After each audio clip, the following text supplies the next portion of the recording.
Welcome to Faith Bible.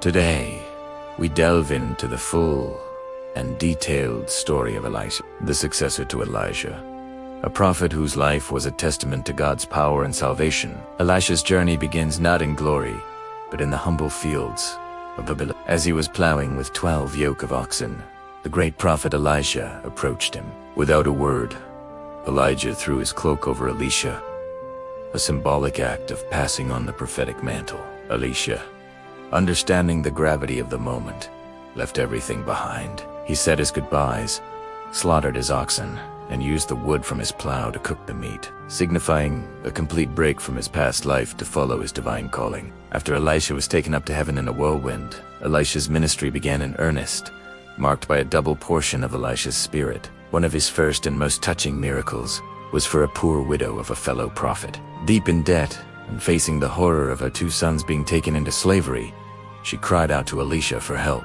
When asked what she had, her only possession was a small jar of oil.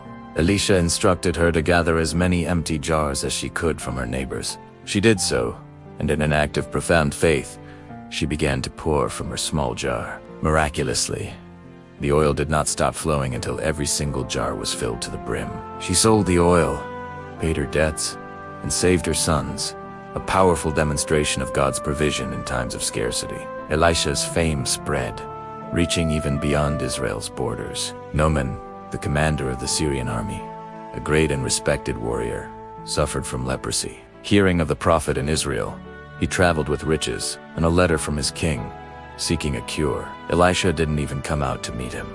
Instead, he sent a messenger with a simple, almost insulting command. Go, wash yourself 7 times in the Jordan River.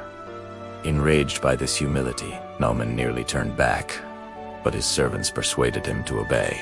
He dipped himself in the murky waters of the Jordan, and on the 7th time, his flesh was restored, clean and new like a child's. This miracle showed that God's grace extends to all, not just the people of Israel, and that true healing comes through humility and obedience. Elisha's connection to the divine also provided divine protection. The king of Syria, frustrated that his military plans against Israel were constantly being discovered, Elisha was the source of the leaks.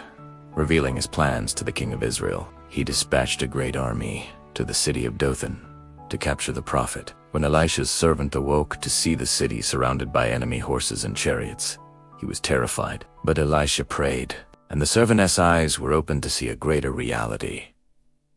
The mountains surrounding the city were filled with horses and chariots of fire, God's heavenly army, ready to protect them.